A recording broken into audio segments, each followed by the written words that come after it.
கண்டிப்பாக இந்த வீடு வந்து சிஎம் வீடாக மாறும். கண்டிப்பாக போயஸ் கடையில் தலைவர் வீடு 2031 நோட் பண்ணிக்கோங்க. சிஎம் வீடாக அது மாறும் கண்டிப்பாக தலைவர் வீடு. இன்றைக்கி ஏதோ மக்களுக்கு நல்லது செய்யணும்னு சொல்லி அடுத்த ஸ்டெப்புக்கு போகிறாரு. பார்க்கலாம் சார், எல்லாமே இறைவன் கொடுத்தது தானே, அவருடைய முடிவு. இப்போ எங்களோட விருப்பம் நாங்கள் வேணான்னு சொல்ல மாட்டோம். வந்தால் நல்லது தான். வந்தால் நல்லது தானே. யார் யாரோ வராங்க அரசியலுக்கு, வந்தால் நல்லது தானே. வந்தாருன்னா ஜெயிச்சிருவார். நான் கன்ஃபார்மாக. இவ்வளோ ஃபேன்ஸ் இருக்கும்போது எப்படி சொல்கிறேன்னா, அரசியல் வந்தால் நம்ம அண்ணன் தான். 2031 நம்ம அண்ணன் தான். நாங்கள் வந்து ஒரு ஆக்டராக பார்க்கல. எங்கள் ஃபேமிலியில் ஒரு அண்ணனாவோ, அவர் வயசில் பெரியவங்க ஒரு தம்பியாவோ அப்படி தான் நாங்கள் பார்க்குறோம். அதனால் வந்தார்னா எங்களோட சப்போர்ட்டு அவருக்கு என்றைக்குமே இருக்கும். அது அரசியலாக இருக்கட்டும், சினிமாவாக இருக்கட்டும். ஒரு அரசியலுக்கு வந்தாலும் ஏற்றுப்போம். வரல நார்மலாக கடைசி வரைக்கும் நான் ரசிகனா, நான் ஒரு நல்ல நடிகனாகவே இருக்கேன்னா கூட அதுக்கும் நாங்கள் சப்போர்ட் பண்ணுவோம். ஓப்பனாக சொல்ல போனால் காலையிலேருந்து சாப்பிடவே இல்லை. நான் இன்றைக்கி வேலை லீவ் போட்டேன். காலையிலேருந்து சாப்பிடவே இல்லை. ரொம்ப நேரமாக இங்கே தான் நின்றுட்டுருக்கேன். ஆனால் நான் பார்த்துருக்கேன். இதுவரையும் எங்கள் அண்ணன் யாருக்குமே போட்டியாக இருந்ததே கிடையாது. அவருக்கு தான் நிறைய பேர் போட்டியாக இருந்திருக்காங்க. அவர் வழியை பார்த்துன்னு அவர் போய் நேர்ந்துருவார். அது மாதிரி தான் அரசியலும் இருப்பார்னு நாங்கள் நினைக்கிறோம். கண்டிப்பாக அவர் சிஎம் ஆவார். நாங்கள் ஆக வைப்போம். எங்கள் முயற்சி போட்டு நாங்கள் கண்டிப்பாக வைப்போம். எங்கள் மாதிரியான கேவலமான பாலிடிக்ஸ் பண்ண மாட்டாங்கண்ணே. இந்த கட்சிக்காரங்க என்னென்னலாம் பண்ணாங்கன்னு அந்த மாதிரியும் அவங்க என்ன பண்ணுறாங்கன்றது இந்த பர்சனல் விஷயத்த பேசுகிற பாலிடிக்ஸ் நாங்கள் பண்ண மாட்டோம். சப்போஸ் அண்ணன் இன்னும் வரேன்னு தெளிவாக சொல்லலை.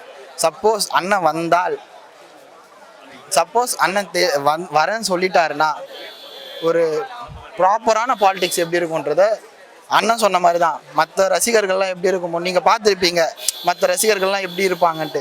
ஆனால் நாங்கள் அப்படி கிடையாது. இந்த லாஸ்ட்டாக நான் பண்ண மீட்டப்பில் கூட சேர்ஸ் அழகாக அடக்கிட்டு போகிற மாதிரி. ஏன்னா எங்கள் அண்ணன் சொல்லி கொடுத்தது, அது அண்ணனோட ப்ராடக்ட்டு. அண்ணன் எப்பவுமே சொல்கிறது தான், அண்ணன் தயாரித்த ப்ராடக்ட்டு தரமாக தான் இருக்கும். அப்புறம் இங்கே சென்னையில் மட்டும் தெரிஞ்சால் போதுங்களா? போட்டி போட்டால் தான் வந்து அவருக்கான ஒரு மதிப்பு, அங்கீகாரம், அரசியல் எல்லாமே அவரும் பார்க்கணும்ல. ஆரம்ப காலத்துலேருந்து பார்க்கணும், சினிமாவில் இருந்தவங்க தான் இன்றைக்கி நாட்டே ஆள்ற மாதிரி போயிட்டு இருந்துச்சு. எம்ஜிஆர் சார்லேருந்து கரண்ட் சிஎம் விஜய் சார் வரைக்குமே அப்படி தான் போயிட்டுருக்கு. அதனால் எது நடந்தாலுமே அவருக்கு நாங்கள் சப்போர்ட் பண்ணுறது எங்களுடைய சப்போர்ட் என்றைக்குமே இருக்கும். அடுத்த ஸ்டெப்பு என்னன்றது சார் தான் டிசைட் பண்ணி பண்ணணும். அரசியலுக்கு வருவாரோ என்னன்னு தெரியல. வந்தால் நல்லாயிருக்கும். வந்தால் எல்லோரும் சப்போர்ட் பண்ணுவாங்க. ஃபேன்ஸ் எல்லாருமே சப்போர்ட் பண்ணாங்க. ஏன்னா தனுஷுக்கும் ஃபேன்ஸ் நிறையா இருக்காங்கல்ல. இப்போ ரீசெண்டாக கூட ஆட்டோ எல்லாம் கொடுத்தாங்க. இந்த மாதிரி நல்லது செய்வாங்க. நான் தனுஷ் ஃபேனுன்னு பொறுத்த வரைக்கும் வந்தால் நல்லாயிருக்கும். இன்ட்ரெஸ்ட் இருக்குது. அதெல்லாம் வந்தால் எங்கள் ஃபேமிலி, எங்கள் ஏரியா சைடு எல்லாமே சப்போர்ட்டு தனுஷுக்கு தான். என் தலைவன் பிறந்தனால தான் எங்களுக்கு தீபாவளி எல்லாமே. நான் கூட வரணும் எவனும் சரி இருக்க மாட்டானுங்க, உள்ளே விட மாட்டானுங்க அண்ணனை பார்க்கறதுக்கு. அண்ணனே ஒத்துக்கினாலும் இவனுங்களாம் இது பண்ணுறானுங்க. இவனுங்களாம் தடுத்து நிறுத்ததுனால தான் பசங்களாம் பின்னாடிலாம் ஓடி வரானுங்க. ஆனால் அதேமாரி தலைவர் சொல்கிறார், தலைவர் பேச்சுக்கு நாங்கள் கட்டுப்படுறோம். அதெல்லாம் சொல்கிறார், பின்னாடிலாம் வரக்கூடாது அதெல்லாம் சொல்கிறாரு. ஸோ அதனால் அவர் பேச்சு எங்கள் வேதவாக நாங்கள் எடுத்துக்கிறோம். குளத்தூர் தொகுதி தான். நாங்கள் இது வரைக்கும் எங்கள் ஏரியா உள்ள இது வரைக்கும் இன்னும் வரைக்கும் யாருமே வந்து எட்டி கூட பார்த்தது கிடையாது. இப்போ ஸ்டாலின் ஐயா இருந்த வரைக்கும் எங்கள் ஏரியாவுக்கு எந்த குறையுமே இல்லை. எங்கள் குளத்தூர் தொகுதி வந்து பார்த்திங்கன்னா ஃபாரின் ரேஞ்சு எடுத்துன்னு வந்தார். தெருக்கு தெரு மண்டபம் எல்லாமே எடுத்துன்னு வந்தார். இப்போ விஜய் உள்ளே வந்தார். அவர் வந்துக்கிறாருன்னு தான் பேர். இது வரைக்கும் இன்னும் வந்து குளத்தூரில் என்ன நடக்குது ஏது நடக்குது இது வரைக்கும் உள்ளே வந்து யாரும் எட்டி பார்க்கல. எங்கள் ஐயா வச்சு எப்போனா ஒரு வாட்டி வருவார், அடிக்கடி வந்து பார்த்துட்டு போவார். மக்களுக்கு என்ன நேரம் குறை எல்லாத்தையும் கேட்டு போவார். நீ விஎஸ் பாபு அண்ணெல்லாம் பார்த்தீங்கன்னா, அதாவது ஓப்பனாக சொல்லணும்னா ஒரு திரைப்படமாக ஒரு ரசிகனாக பார்க்கணுன்னா விஜய் ரொம்ப பிடிக்கும். ஆனால் கட்சி இதில் பார்த்தீங்கன்னா வேலைக்கு ஆகாது இது. ஏன்னா இது வரைக்கும் எங்கள் நேரம் எட்டி பார்க்கல. இது வரைக்கும் யாருக்கிட்ட இன்னும் எதுவுமே கேட்டுக்கல. விஎஸ் பாபு அப்படின்ட்டு ஒருத்தர் இருக்கிறார்.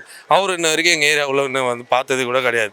யாரும் விஜய் மாதிரி கெட்டப்லாம் போட்டு கூட்டின்னு வர்றாரு. அவரும் கூப்பிட்டு வந்துட்டு இட்டுன்னு போகிறாரு. அவ்வளோதான். எது கூட யாருமே மக்கள் மதிய கூட மாட்டேங்கிறாங்க. ரொம்ப ரஷ்ஷு பவுன்சர்ஸ் தான் போட்டு தள்ளி விட்டாங்க. தலைவர் வந்து கண்டிப்பாக பவுன்சர்ஸ் மேலாம் கொஞ்சம் ஆக்ஷன் எடுக்கணும். ஒரு நாள் ஃபுல்லாக உட்காருனா கூட நாங்கள் உட்காருவோம் தலைவர் கோசம். கண்டிப்பாக தான் தலைவா. ஒரு நிமிஷத்துக்காக தான் தலைவர் முகத்தை பார்க்கணும். முகத்தை பார்த்துட்டு ஒரு விஷயம் தலைவர் எதிர்க்க சொல்லிட்டு போகணும். அதுக்காக தான். அதுக்கு ஒரு நாள் ஃபுல்லாக வெயிட் பண்ணுறதா சரி, சாப்பிடாம தான் வெயிட் பண்ணுவோம். அது தலைவர் மேலே ஒரு கிரேஸ். அது நல்ல பாலிடிக்ஸ் பண்ணுவோம். அண்ணா அதுக்கான வாய்ப்பு தருவாரா? வர்றதே எங்களுக்கு சந்தோஷம். அண்ணன் சொல்கிறது எல்லாரும் பார்த்தீங்கன்னா பயப்படுறாங்க. நலத்திட்ட உதவி தான் செய்ய சொன்னார். அவரு நலத்திட்ட உதவி செய்ய சொன்னதுக்கு எல்லாம் இன்ஸ்டாவில் எடுத்தாலே எல்லாம் பயப்படுறானுங்க. அங்கே அரசியல் வர போகிறாரா, இவரை தோக்கடிக்க போகிறாரா, அவரை தோக்கடிக்க போகிறாரா. முன்னாடி இந்த ஆட்சி முடிஞ்சிச்சா, அதான் டிஎம்கே அவள் தானா, தாவேக்கா இப்போ தனுஷோட கட்சி தான் அப்படி வருமா அப்படின்னு கேட்டுக்கிறாங்க. கண்டிப்பாக நாங்கள் வருவோம், ஜெயிப்போம். விமர்சனம் வைக்க தானே செய்வாங்க. விஜய் மாதிரி வைக்கலையா? சங்கர் அவர் இருக்காருல்லண்ணே, அவர் அநியாயம் பண்ணுறாரு. ஃபர்ஸ்ட் உங்களுக்கே தெரியும், எல்லாருமே பார்க்கறது தான். டைட்டாக சொம்படிக்கிறாரு. அங்கே அதிமுகவை பற்றி பேசிட்டு இருந்தார். அதிமுக சப்போர்ட் பண்ணி தாவேக்காவை இந்த மாதிரி அவங்க கூட ஒரு கோ ஆட்கள் இருப்பாங்கள்ல, கோ கமெண்டேட்டர் மாதிரி அவங்ககிட்ட சொல்லியிருந்தார். கரூர் விஷயத்தில் வந்துட்டு உங்களுக்காக எடப்பாடி பேசினாரு, மறந்து விடக்கூடாது அப்படின்னு சொன்னார். இப்போ என்னன்னா அதே கட்சியை தாக்கி பேசுறாரு. அவருக்கு என்னன்னா அவருக்கு ஃபேவராக யார் பண்ணுறாங்களோ அவங்களுக்கோசம் பேசுவார். இதுதான் அவரோட நேச்சர்.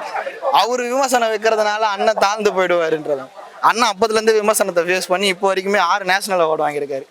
2026 நல்ல நியூஸாக வரும். 2026 நிறைய நியூஸ் நல்லதாக நடக்குது. கண்டிப்பாக இன்னும் நல்ல நியூஸ் வரும். 2031 அதோட பயங்கரமான ஒரு நியூஸ் வரும். கண்டிப்பா அண்ணன் ஜெயிப்பாரு. வரக்கூடாது, அவங்க கூட யாரும் சொல்லக்கூடாது. டெமோக்ரஸியில் யார் வேணா வரலாம். வர்றதை பொறுத்த வரைக்கும் யார் தெளிவான அரசியல் பண்ணுறாங்க, யார் நல்லது பண்ணுறாங்கன்னு மக்கள் டிசைட் பண்ணுறது. நாங்கள் வந்தால் என்ன பண்ணுவோன்றதை அண்ணன் சொல்லுவார். அந்த மாதிரியான பாலிடிக்ஸ் தான். இப்போ நம்ம ப்ராப்பரான பாலிடிக்ஸ் நம்ம படிச்சிருப்போம், ஆனால் நம்ம தமிழ்நாட்டில் அந்த மாதிரி ப்ராப்பரான பாலிடிக்ஸ் கிடையாது. இந்த ப்ராப்பரான பாலிடிக்ஸை பண்ணுவோம், அதுக்கு அண்ணன் சப்போர்ட் பண்ணணும். அண்ணன் அன்பை தராங்களா, அன்பே கொடுங்க. வெறுப்பை தராங்களா, நம்ம அன்பே திருப்பி தருவோம். எண்ணம் போல் வாழ்க்கை, எண்ணம் போல் தான் வாழ்க்கைன்னு சொல்லி கொடுத்து எங்களை வளர்த்துருக்காரு. 24 வருஷமா அவர் வளர்த்துருக்காரு எங்களை. நீங்கள் சோஷியல் மீடியாவில் கூட பார்த்துருப்பீங்க, கமெண்ட்ஸில் போய் பார்த்தீங்கன்னா கூட ஒரு போஸ்ட்டுக்கு அண்ணனையே தான் தப்பாக பேசியிருப்பாங்க. அந்த போஸ்ட்டுக்கு கூட நாங்கள் தவறாலாம் பேச மாட்டோம், அவங்க ஃபேமிலியை பற்றி அந்த மாதிரிலாம். இதுவே நீங்கள் மற்ற இடத்துலலாம் பாருங்கள், மற்ற கட்சிக்காரங்களாம் பார்த்தீங்கன்னா அவங்க ஃபேமிலியை பற்றி தனிப்பட்ட முறையில் தாக்குவாங்க. இதெல்லாம் வந்துட்டு ப்ராப்பரான ஆளே கிடையாது. நம்ம எப்படி வளர்த்தாங்க, நம்ம அண்ணன் என்ன அறிவுரை சொல்லியிருக்காரு, தவறான வார்த்தைகள் யூஸ் பண்ணக்கூடாது. சோஷியல் மீடியாவாக இருந்தாலும் சரி, ஒரு கமெண்ட்டாக இருந்தாலும் சரி, கமெண்ட்லேயும் இது வரைக்கும் நாங்கள் தப்பாக யாரை பற்றியும் பேச மாட்டோம். எங்கள் பக்கம் எங்கள் தரப்பில் இருக்கிற நியாயத்தை சொல்லுவோம். அதுக்கேற்ற மாதிரி தான் இப்போ வரைக்கும் பண்ணிகிட்ருக்குறோம். அண்ணன் பாலிடிக்ஸுக்கு வரணும், அதுதான் எங்களோட ஆசை. அவர் நாளை எப்படி இருக்கும்னு நமக்கு தெரியல. இருந்தாலுமே என்றைக்கு இருந்தாலுமே எங்களோட சப்போர்ட் எல்லாமே சாருக்கு எப்பவுமே இருக்கும். ஸோ இந்த மாதிரி போஸ்டர் ஒட்டி தான் இன்றைக்கி நிறைய பேர் என்ன எப்படி இருக்காங்கன்னு உங்களுக்கு தெரியும். நாங்களும் அந்த மாதிரி தான் இருக்கோம். அடிமட்ட தொண்டனு தான் இன்றைக்கி எல்லாமே மேலிடத்துக்கு பதவியாக போயிருக்காங்க. ஸோ எங்களுக்கும் அந்த மாதிரி தான்.